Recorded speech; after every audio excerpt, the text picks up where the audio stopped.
프로야구 롯데 자이언츠가 2년 연속 최다 안타 외국인 타자를 영입하는 파격적인 움직임을 보일지 관심이 쏠린다.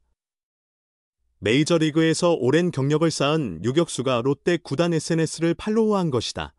미러키 브루어스, 애틀랜타 브레이브스, 콜로라도 로키스 등 메이저리그에서 10시즌 동안 활약한 내야수 올랜도 아르시아가 지난밤 롯데 구단 SNS를 팔로우했다. 과거 사례를 볼 때 외국인 선수들이 특정 구단 SNS를 팔로우하면 계약으로 이어지는 경우가 많았다. 아르시아는 메이저리그에서 확실한 발자취를 남긴 내야수다. 메이저리그 통산 1013경기 타율 239, 3254타수 778안타, 90홈런 347타점 OPS 661의 기록을 보유했다. 2023년에는 애틀랜타 브레이브스 소속으로 내셔널리그 올스타에 선정되기도 했다.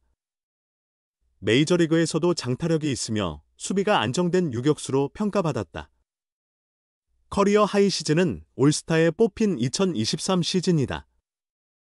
139경기 타율 0.264, 488타수 129안타, 17홈런 65타점 OPS 741의 성적을 기록했다. 2024년에도 애틀랜타의 주전 유격수로 157경기에 출전하며 활약을 이어갔지만 올해 성적은 급격히 하락했다. 애틀랜타에서 14경기 타율 0.194, 31타수 6안타, 1타점 OPS 445의 부진한 성적을 보이며 방출된 후 콜로라도 로키스에서 경력을 계속했으나 62경기 타율 0.230, 172타수 35안타, 3홈런 12타점 OPS 544에 그쳤다. 하지만 최근 3시즌 동안 베이스볼 서번트의 필딩런 밸류는 6을 기록했다. 평균 대비 아웃카운트 생성 능력을 나타내는 OA, 아웃추 어버브 에브리지는 1을 나타냈다. 올해 유격수 포지션에서 오해하는 2로 떨어졌지만 3루수와 2루수 위치에서는 플러스 수치를 기록하며 2를 만회했다. 올해 성적이 급격히 떨어졌다.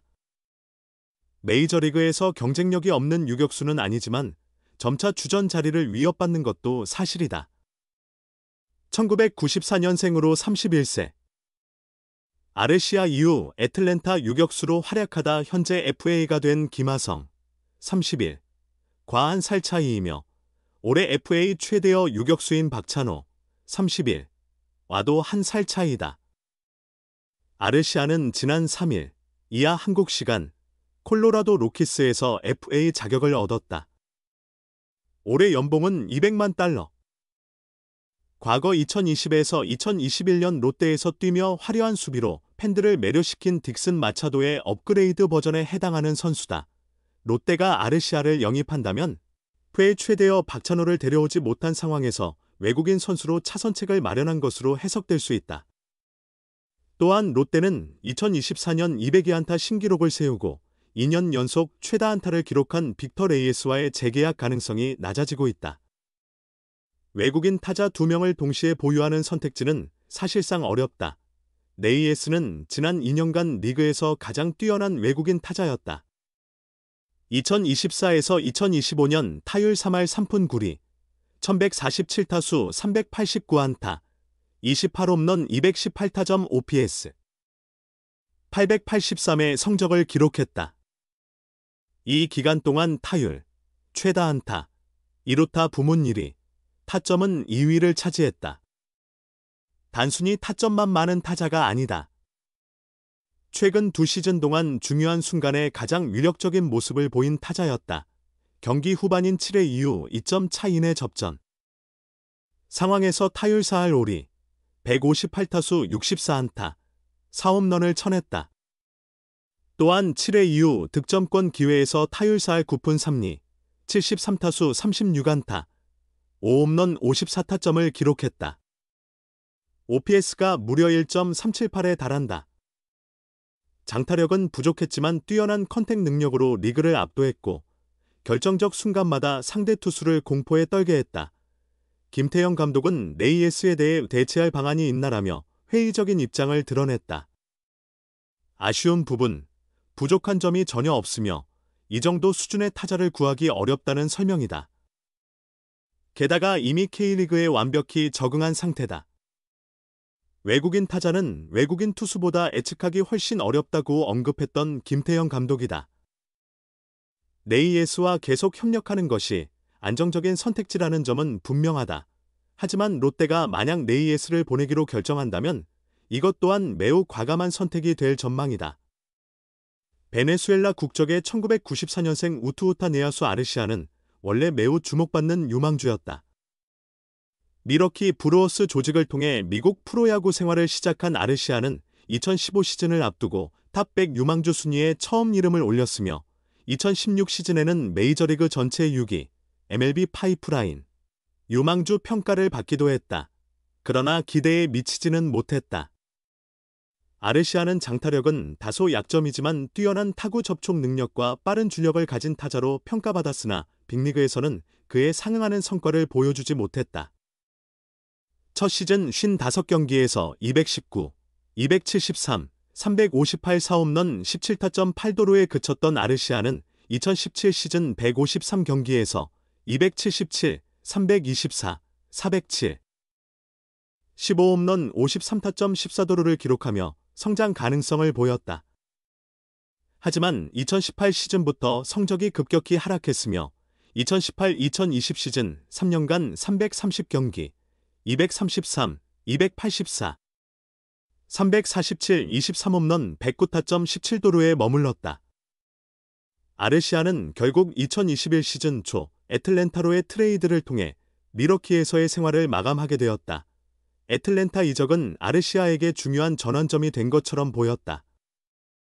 팀을 옮긴 첫 해 32경기에서 214, 282, 343 2홈런 13타점에 그쳤으나 포스트 시즌 명단에 포함되며 월드시리즈 챔피언 반지를 얻은 아르시아는 2022 시즌 유틸리티 자원으로 67경기에서 244, 316, 416 9홈런 30타점을 기록하며 괜찮은 역할을 해냈다. 이어 2023 시즌에는 주전 유격수로 139경기에 출전해 264, 321, 420 17홈런 65타점을 적립하며 커리어 최고의 한 해를 보냈고 생애 처음으로 올스타에 뽑혔다. 하지만 작년부터 성적이 다시 하락했고 올해는 최악의 모습을 시즌 초반부터 보이다 결국 방출당했다. 실제로 최근 추세와 이번 시즌 부진을 고려하면 냉정하게 성과를 기대하기는 힘든 선수가 아르시아다. 하지만 콜로라도는 지금 무엇이라도 붙잡아야 하는 지경이다. 이미 11개 팀이 30승 이상을 기록한 상황에서 아직도 시즌 팀 승수가 9승에 머물고 있는 콜로라도는 메이저리그 역사상 최악의 팀으로 이름을 남길 수도 있는 한 해를 겪고 있다. 시즌 130회 이상을 달성할 수도 있는 흐름이 지속되고 있다. 콜로라도는 내야에서 3루수 라이언 맥마흔, 유격수 에제클 토바르가 확실한 주전으로 자리를 잡았지만 1루수는 아직 불확실하다. 2003년생 유망주 아다엘 아마도르가 여전히 빅리그 투수들의 공격을 효과적으로 극복하지 못하고 있고 유틸리티 선수 카일 파머의 성적도 미묘한 수준이다. 사실 콜로라도는 이번 시즌을 대비하며 2루수 보강에 상당한 노력을 기울였다. 브랜든 로저스, 현해 효유와의 계약이 종료된 콜로라도는 초대형 스타를 데려온 것은 아니지만 파머를 비롯해 타이로 에스트라다, 타일러 프리먼을 로스터에 포함시키며 풍부한 선수층을 구축했다. 그러나 에스트라다는 4월 손목 골절 부상을 당했고 프리먼도 허리 근육 문제로 한 달 이상 결장한 후 이제서야 메이저리그로 돌아왔다. 아무도 만족할 만한 모습을 보여주지 못했다. 최근 2년 연속 17홈런을 기록한 아르시아는 거포는 아니지만 중장거리 타구 능력을 충분히 갖춘 선수다. 쿠어스필드에 와서 부진을 극복할 가능성도 무궁무진하다. 아르시아의 커리어 전체 쿠어스필드 성적은 22경기, 282, 341, 423 2홈런 11타점으로 괜찮은 수준이다. 콜로라도와 아르시아 모두 반전이 필요한 상황이다. 아직 30세밖에 되지 않은 아르시아는 자신이 여전히 메이저리그에서 뛸 가치가 있는 선수임을 증명해야 한다.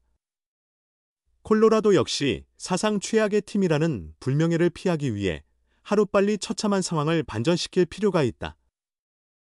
콜로라도와 아르시아의 만남이 서로에게 유익한 결과를 가져올 수 있을지 관심이 모아진다.